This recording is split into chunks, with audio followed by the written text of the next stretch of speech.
Okay, so welcome back to my this video lecture and today in this lecture we will discuss the isolation of DNA. हम discuss करेंगे DNA के isolation. Okay, तो DNA isolation के लिए हम कुछ बहुत जनरल जो स्टेप्स हैं उनको डिस्कस करेंगे. ठीक है, सबसे पहले अगर हम बात करें सेल की कि कौन से सेल से हमने डीएनए आइसोलेशन, मोस्टली जो है सिमिलर रहती हैं, स्टेप्स सिमिलर रहेंगे. फॉर एग्जांपल हमने यहाँ बैक्टीरियल कोई सेल लिया है. ठीक है, बैक्टीरिया को कोई सेल ले लिया, उससे हमने डीएनए को आइसोलेट करना है. ठीक है, कोई तो हमारे पास सेल या टिश्यू होगा जिससे हमने आइसोलेट करना है. बैक्टीरिया सेल हो सकते हैं, प्लांट सेल हो सकते हैं, एनिमल सेल होते हैं. जो जनरल जो स्टेप होते हैं वो ऑलमोस्ट सेम रहते हैं. ठीक है, थोड़ा बहुत फर्क आता है बट जो मेन जो स्टेप्स हैं कि किस तरह से हमने प्रोसीजर कैरी आउट करना है वो सेम रहेंगे. तो हम बैक्टीरिया का जो है वो सपोज कर लेते हैं हमारे पास बैक्टीरिया को कोई सेल है और हमने डीएनए को आइसोलेट करना है. तो सबसे फर्स्ट हमें पता है कि बैक्टीरिया सेल के बाहर क्या है, सेल वॉल भी होगी. ठीक है, सेल मेम्ब्रेन होगी, न्यूक्लियर मेम्ब्रेन होगी. तो वो सारी जो है रप्चर होनी चाहिए, तभी हमारा डीएनए आउट ऑफ जो है वो सेल जो है वो हमारे पास ट्यूब में जो है हम उसको एक्सट्रैक्ट कर पाएंगे. तो सबसे पहला जो स्टेप होगा हमारा obviously that is cell lysis. Cell lysis का होगा. तो सेल लाइसिस कैसे करेंगे? सेल लाइसिस करने के लिए हम या तो लाइसोजाइम यूज करते हैं. लाइसोजाइम क्या है? एक एंजाइम है जो हमारी सेल वॉल को रप्चर करता है. सेल वॉल को जो है वो रप्चर कर देता है. या हम साथ में डिटर्जेंट का भी यूज करते हैं, डिटर्जेंट भी यूज कर सकते हैं जो कि सेल मेम्ब्रेन को जो है वो रप्चर कर देता है. ठीक है, या सॉल्युबलाइज करता है सेल मेम्ब्रेन्स को. तो इस तरह से अगर ये हम कंपोनेंट्स ऐड करेंगे, मान लो हमने लाइसोजाइम एंजाइम ऐड कर दिया और डिटर्जेंट ऐड कर दिया, तो ये क्या करेंगे? लाइसोजाइम फर्स्टली किस पे अटैक करेगा? सेल वॉल पे जाके उसको रप्चर कर देगा और फिर डिटर्जेंट सेल मेम्ब्रेन को सॉल्युबलाइज कर देंगे. तो हमारा डीएनए जो है जो हमारा सेल से जो है हम ट्यूब में जो है उसको एक्सट्रैक्ट कर लेंगे सॉल्यूशन में. ठीक है, तो वो मतलब सेल लाइसिस हो गई, सेल लाइज हो गई और जो डीएनए है या न्यूक्लिक एसिड जो है वो रिलीज हो गया हमारे सॉल्यूशन में. अब हमने यहाँ पे इमेजिन करना है, मान लो सेल लाइसिस हुई है. ठीक है, तो हमारे जो हमारा ट्यूब है उसमें क्या क्या हो सकता है? हमारे सेल लाइसिस में न्यूक्लिक एसिड्स हो सकते हैं, जैसे उसमें डीएनए प्रेजेंट होगा, आरएनए होगा और साथ में प्रोटीन्स होंगे. ठीक है, ये सारी चीजें ऑब्वियस सी बात है सेल में प्रेजेंट होती है, तो ये भी रिलीज होंगे जैसे ही हमने सेल को रप्चर किया.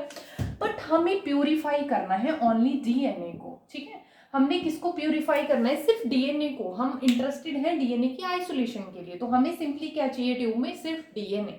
तो हमें ये सारी चीजें जो है वो इलिमिनेट करनी है. ठीक है, या डिकंटामिनेशन करनी है हमने. ठीक है, डीएनए को इन चीजों से जो है वो प्यूरिफाई करना है. तो हमारे नेक्स्ट स्टेप क्या होंगे? ठीक है, वो हम डिस्कस करेंगे. तो अब फर्स्ट स्टेप हमें समझ आ गया सेल लाइसिस की. तो हमारा डीएनए आरएनए प्रोटीन जो है हमें सॉल्यूशन में जो है वो एक्सट्रैक्ट हो जाएंगे सेल लाइसिस होने के बाद. तो सेकेंड स्टेप क्या है? सेकेंड स्टेप हम डिस्कस करते हैं. सेकेंड स्टेप में क्या होगा? हमने अपना प्रोटीन और आरएनए, ये जो दो कंपोनेंट हैं डीएनए के साथ, इनसे जो है वो डीएनए को प्यूरिफाई करना है. तो सेल लाइसिस होगी फर्स्ट स्टेप. सेकेंड स्टेप में आते हैं. ठीक है, बट जैसे ही हमने सेल लाइसिस की तो हम क्या करेंगे? जो भी हमारा कंपोनेंट्स रिलीज होंगे, जो हमारे सेल रप्चर जब हुआ, तो उसको हम ना क्या करते हैं कि एक सोल्यूशन होता है ट्रिस ईडीटीए बफर, इसमें डिसॉल्व करेंगे, इसमें डिसॉल्व कर देंगे. ओके, इसमें डिसॉल्व कर देंगे. तो यहाँ पे क्या ऐड करेंगे? हम ईडीटीए बफर जिसको बोल देते हैं. ठीक है, ईडीटीए बफर, ट्रिस ईडीटीए बोलते हैं. ठीक है, तो इसमें क्या क्या है? हमारा ट्रिस ईडीटीए बफर में हमने क्या क्या डिसॉल्व किया? जो सेल लाइसिस हुए, और सेल लाइसिस से क्या होगा? हमारे पास डीएनए हो सकते होएगा, ऑब्वियस सी बात है, आरएनए होगा और क्या होगा? साथ में प्रोटीन्स होंगे. ठीक है, ये आ जाएंगे हमारे ईडीटीए बफर के साथ. अब हमारा एक क्वेश्चन है कि why we use here tris EDTA. हमने ये सॉल्यूशन जो है वो यूज क्यों किया? ठीक है, तो सबसे मेन बात है कि जो हमारा डीएनए है इसको हमने प्रोटेक्ट करना है. ऐसा ना हो कि हम डीएनए आइसोलेट करें और डीएनए ही डीनेचर हो गया। ओके, तो हमने क्या करना है, डीएनए को प्योरीफाई करना है, तो इसको हम प्रोटेक्ट करेंगे क्योंकि डीएनए को भी जो है वो डिग्रेडिंग एंजाइम होते हैं कुछ जो डिग्रेड करते हैं, डीएनए डिग्रेडिंग एंजाइम्स होते हैं, जैसे डीएनएजेस जिनको हम बोल देते हैं। डीएनएज क्या करते हैं, हमारा जो डीएनए होगा उस पर अटैक करेंगे और उसको डिग्रेड कर देंगे। तो हमें बचाना है डीएनए को इन एंजाइम से, ठीक है, तो इसलिए हम ऐड करते हैं ईडीटीए। अब हम इसका फंक्शन भी समझ लेते हैं साथ के साथ कि ईडीटीए करता क्या है। जैसे ही हमने ईडीटीए डाला, ये क्या करता है, जो हमारे मैग्नीशियम आयंस होते हैं उनको चिलेट करता है, उनको चिलेट कर देता है। ओके, और ये जो मैग्नीशियम आयन है ये किसको चाहिए होते हैं, डीएनएज जो एंजाइम है उनको फंक्शन करने के लिए ये वाला जो हमारा मैग्नीशियम आयन है ये चाहिए होता है, ठीक है, तभी ये डीएनए को डिग्रेड कर पाते हैं। बट हमने क्या किया, ईडीटीए डाला तो ईडीटीए ने इसको चिलेट कर दिया, तो अब क्या है, डीएनए एंजाइम इसको यूज नहीं कर पाएगा, ठीक है। तो अब इसकी वजह से क्या होगा, डीएनए हमारा प्रोटेक्ट रहेगा और डिग्रेड नहीं होगा, इसीलिए हम क्या यूज करते हैं, ट्रिस ईडीटीए बफर। ओके, तो जैसे ही जब भी हम ट्यूब में डीएनए को रखते हैं या कैरी करते हैं तो वहां पे हमेशा क्या है, उसको हम किस में रखते हैं, ट्रिस ईडीटीए बफर में। तो ये हमें समझ आ गया, जैसे ही हमने सेल लाइसिस की ट्रिस ईडीटीए में उसको डिसॉल्व कर देंगे, डीएनए होगा उसमें, आरएनए होगा, ऑब्वियस सी बात है प्रोटीन्स होंगे। अब हमने ये चीजें रिमूव करनी है, तो थर्ड स्टेप में हम क्या करेंगे, आरएनएज डालते हैं, आरएनएजेस या आरएनएज, ये एंजाइम क्या करते हैं, आरएनए को डिग्रेड कर देते हैं, ठीक है, डिग्रेड कर देंगे। तो ऑब्वियस सी बात है यहां से डीएनए रिमूव हो गया, ठीक। फोर्थ स्टेप में हम क्या करते हैं, हमें रिमूव करना है प्रोटीन को। ओके, इतना क्लियर हो गया। तो फोर्थ स्टेप में क्या करते हैं, हम ऐड करते हैं अपना फिनॉल, फिनॉल क्लोरोफॉर्म मिक्सचर। ये बहुत इंपॉर्टेंट मिक्सचर है यहाँ पे, ठीक है। इसको हमने समझना है कि ये क्यों हम ऐड कर रहे हैं। तो फिनोल क्लोरोफॉर्म मिक्सचर हम ऐड करते हैं ताकि हम क्या कर सकें, डीनेचर कर सकें किसको, अपने प्रोटीन्स को। ओके, तो ये किस लिए किया हमने, डीनेचर करने के लिए प्रोटीन को, ताकि फिर हम डीएनए को जो है प्योरीफाई कर सकें। तो इसका समझ लेते हैं कि ये किस तरह से करता है प्रोटीन की डीनेचरेशन, ठीक है। तो ये हमारे पास ट्यूब में क्या था, हमारे पास अपना डीएनए और प्रोटीन्स जो हमारे एक्सट्रैक्ट में थे, ठीक है, ईडीटीए बफर में हमने उनको डाल रखा है। अब हम इसमें क्या डाल देंगे, फिनोल और क्लोरोफॉर्म का मिक्सचर, फिनोल क्लोरोफॉर्म मिक्सचर। अब हमने बोला जैसे ही इस मिक्सचर को हमने ऐड किया, ये क्या करेगा, ये डीनेचर करेगा हमारे प्रोटीन को। ओके, तो हम क्या करेंगे, इस तरह से हमारी ट्यूब है, इसमें हमने फिनोल क्लोरोफॉर्म का मिक्सचर जो है ऐड ऑन किया, हम उसको जेंटली इस तरह से जो है वो हिलाते हैं या शेक करते हैं, ठीक है, इस तरह से शेक करेंगे और उसके बाद हम क्या करते हैं, उसको सेंट्रीफ्यूज करते हैं, ठीक है। तो आफ्टर सेंट्रीफ्यूगेशन क्या होता है, हमें कुछ इस तरह से सोल्यूशन दिखता है, ठीक है, इस तरह से दिखेगा, ये this and this layer and this phase. तो यहाँ पे ना दो तरह के फेज बनते हैं। ओके, ये बहुत इंपॉर्टेंट है, यहाँ पे दो तरह के फेज बनते हैं। एक बनता है हमारा एक्वस फेज, जिसको हम बोलते हैं एक्वस फेज। ओके, और जो बॉटम है, ठीक है, लोअर पार्ट में कौन सा बनता है हमारा, organic phase, organic phase. Okay, और ये जो इंटरफेज है, जो बीच की जो लेयर बनी इंटरफेस, इसमें ये किस चीज की होती है, इसमें आते हैं हमारे पास प्रोटीन्स, प्रोटीन्स जो कि कोगुलेट हो गए, कोगुलेट मींस डीनेचर हो गए जब हमने फिनोल क्लोरोफॉर्म को ऐड करा। अब हमें तीन तरह की यहाँ पे लेयर्स बन जाती हैं, जैसे ही हम ये सॉल्यूशन डालेंगे तीन तरह की लेयर बनेंगी। One is aqueous, aqueous layer बन जाएगी, बीच में एक ना इंटरफेस बनता है जहाँ पे प्रोटीन डिपॉजिट्स होते हैं। इस वाली लेयर में क्या मिलेंगे हमें, प्रोटीन जो डीनेचर हो चुके हैं, और नीचे एक और ऑर्गेनिक फेज बनेगा, ठीक है। अब हम इनको भी समझ लेते हैं। इंटरफेस में हमें पता है क्या प्रोटीन जो है वहाँ पे प्रेजेंट होंगे जो डीनेचर हो चुके हैं, बट एक्वस फेज में क्या है, अब इसको अगर हम स्टडी करें तो एक्वस जो फेज होगा, एक्वस फेज, इसमें हमारा क्या होगा, डीएनए, जो हमारा डीएनए है वो इसमें प्रेजेंट होगा, इस वाले लेयर में, इसमें। और जो ऑर्गेनिक फेज है इसमें क्या होगा, ऑर्गेनिक फेज, ऑर्गेनिक फेज इसमें हमारे प्रेजेंट होंगे जैसे फिनॉल, जो हमने ऐड किए सॉल्यूशन, ठीक है, ऑर्गेनिक जैसे फिनॉल क्लोरोफॉर्म हमने जो भी ऐड किया तो वो सारे सेटल डाउन हो जाएंगे इस ऑर्गेनिक फेज में, ठीक है। तो यहाँ से क्वेश्चन बहुत बारी पूछ लिए जाते हैं, वाइवा वॉइस में भी पूछ लिए जाते हैं, ऑब्जेक्टिव में भी पूछ लिया जाएगा, ठीक है, कि जो एक्वस फेज है, और ये भी हमें याद रखना होता है कि एक्वस फेज ट्यूब में ये पूछ लिया जाता है कि जब आप ये मिक्सचर डालोगे, फिनॉल क्लोरोफॉर्म का मिक्सचर ऐड किया तो उसमें जो लेयर्स बनती हैं, तो ये बताओ कि जो एक्वस लेयर है वो बॉटम ऑफ द ट्यूब बनेगी या अपर पोर्शन में बनेगी, ठीक है। तो हमें एक्सप्लेन करना है कि जो एक्वस फेज होगा वो सबसे ऊपर वाली लेयर बनेगी, बीच में जो है इंटरफेस वाली लेयर जिसमें प्रोटीन्स कोगुलेट हो गए हैं, और लोअर जो बॉटम है ट्यूब में उसमें हमारा ऑर्गेनिक फेज प्रेजेंट होगा।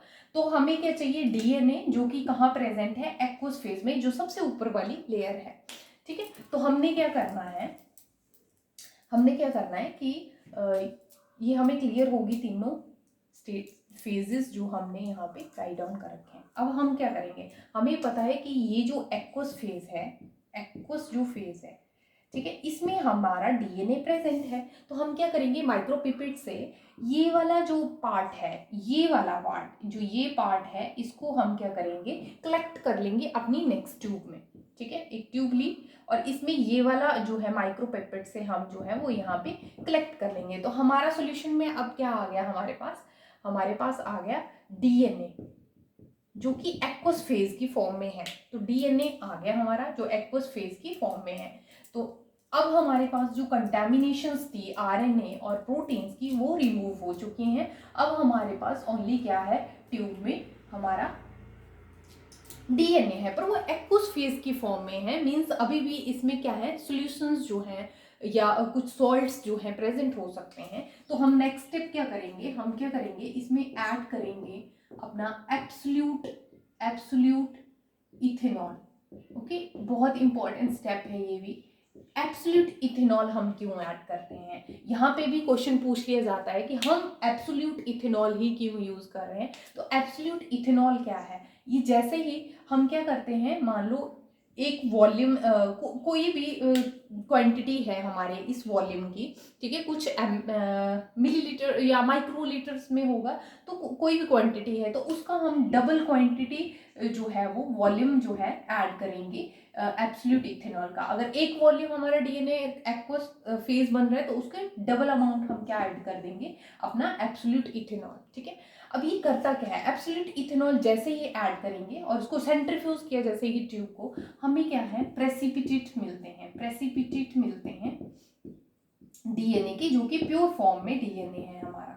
क्योंकि डीएनए में सॉल्ट भी हो सकते हैं और कोई इम्प्योरिटीज भी हो सकते हैं, तो हमें सिंगल जो डीएनए है उसको प्रेसिपिटेट की फॉर्म में जो है वो सेपरेट करना है सॉल्यूशन से। तो हम क्या डालते हैं, इथेनॉल। ऑब्वियसली जो हमारे इथेनॉल है, ठीक है, इसमें जो है हमारा DNA insoluble, okay, insoluble DNA इसमें इनसॉल्यूबल है। तो क्या होगा, जैसे ही हम इथेनॉल डालेंगे, कोई चीज है किसी में कोई चीज डिसॉल्व नहीं हो रही तो वो अलग से सेपरेट होगी। इसी तरह से यही मैकेनिज्म है कि जैसे इथेनॉल डाला डीएनए अलग से सेपरेट हो जाएगा, प्रेसिपिटेट बन जाएंगे डीएनए के, जो हमें ट्यूब में कुछ इस तरह से दिखते हैं। जैसे सेंट्रीफ्यूज करेंगे तो साइड में साथ जो हमारी ट्यूब है यहाँ पे कुछ डीएनए के प्रेसिपिटेट हमें मिलेंगे, डीएनए के प्रेसिपिटेट मिल जाएंगे।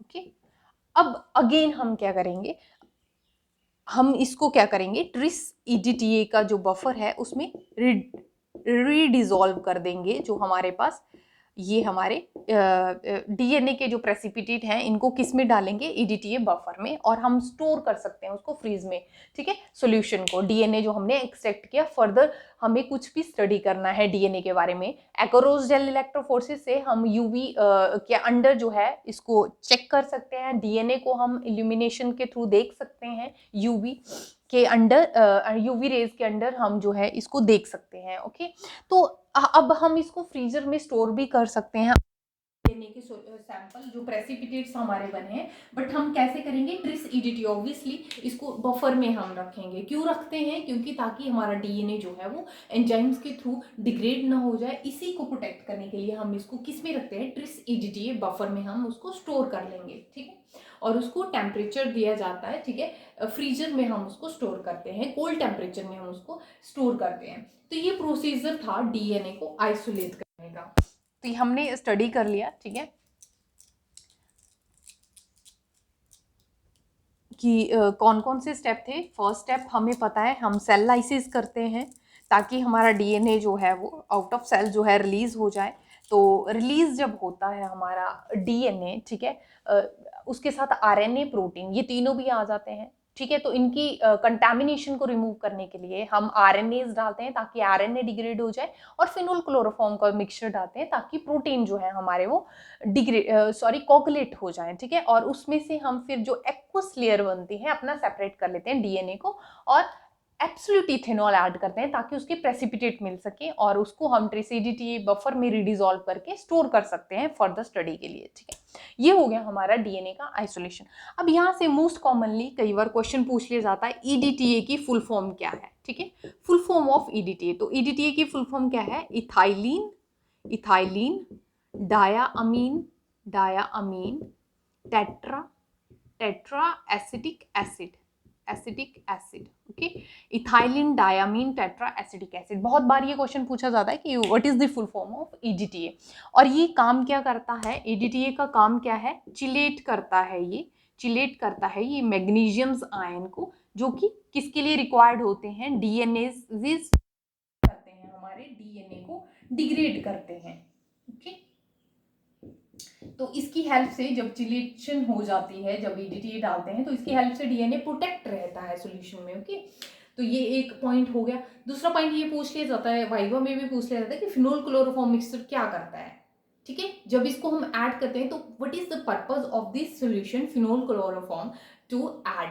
तो इसका सॉल्यूशन का मिक्सचर जो हम ऐड करते हैं फिनोल क्लोरोफॉर्म का, इसका मेन पर्पस है प्रोटीन को डिग्रेड करना या कोगुलेट करना, ताकि हम डीएनए को सेपरेट कर सके, प्रोटीन की कंटामिनेशन ना हो, इसीलिए इसको ऐड किया जाता है। और प्रोटीन जो है अलग से इंटरफेस बना लेते हैं, और एक्वस फेज अलग से बन जाता है, जिसकी वजह से हम इजीली जो है वो डीएनए को एक्सट्रैक्ट कर लेते हैं, ठीक है, प्योर फॉर्म में। तो ये थोड़े से क्वेश्चंस थे। एक और चीज आ जाती है यहाँ पे कि कई बार क्या है कि एक क्वेश्चन पूछ लिया जाता है कि मान लो हमें एब्जॉर्बेंस दे रखी है 260 नैनोमीटर पे। हमें पता है कि जब भी हम डीएनए की एब्जॉर्बेंस चेक करते हैं 260 पे हम चेक कर लेते हैं, और अगर प्रोटीन की चेक करनी है तो 280 नैनोमीटर पे हम चेक करते हैं। तो अगर हमारे पास ये एक यूनिट आ रही है एब्जॉर्बेंस, ठीक है, 260 पे हमने एब्जॉर्बेंस चेक की और वो 1 यूनिट आ रही है, तो ये सेट है वैल्यू कि 1 यूनिट का मतलब है अगर हमारे सैंपल में डीएनए है तो वो होगा 50 माइक्रोग्राम पर सेंटीमीटर क्यूब। ये हमारी कॉन्सेंट्रेशन होगी डीएनए की, ठीक है। ये वैल्यू है जो एक्सपेरिमेंटली जो है हमने सेट की हुई है कि जैसे ही एब्जॉर्बेंस 260 पे लेंगे 1 यूनिट आया, तो इसका मतलब है कि डीएनए की कितनी कंसंट्रेशन है उस सॉल्यूशन में, 50 माइक्रोग्राम पर सेंटीमीटर क्यूब। ये भी एक बार क्वेश्चन जो है वो पूछ लिया गया था वाइवा में कि हमें ये बताओ कि हमारे पास अगर एब्जॉर्बेंस दे रखी है 260 पे, तो हम कंसंट्रेशन कैसे निकाल सकते हैं डीएनए की सैंपल में जो है। तो हम कैसे निकाल सकते हैं कि 1 यूनिट एब्जॉर्बेंस का मतलब है वहां पे 50 माइक्रोग्राम पर सेंटीमीटर क्यूब में जो है वो हमारा कंसंट्रेशन ऑफ डीएनए प्रेजेंट है। तो इस तरह से अगर हमारे पास यूनिट्स जो है, मान लो एब्जॉर्बेंस 2 यूनिट्स है या 3 यूनिट्स, तो उसको मल्टीप्लाई कर देंगे इससे, ठीक है। अगर 2 यूनिट आ रही है तो उससे हम कॉन्सेंट्रेशन का कैसे पता लगाएं, डबल हो जाएगी यहाँ पे, तो 100 आ जाएगी, ओके। तो इस तरह से ये कुछ पॉइंट्स थे मेनली जो हमने इंपॉर्टेंट डिस्कस किए हैं, okay. For more such videos, make sure to subscribe the channel, share this video, like this video, and do subscribe the channel, and thanks for watching.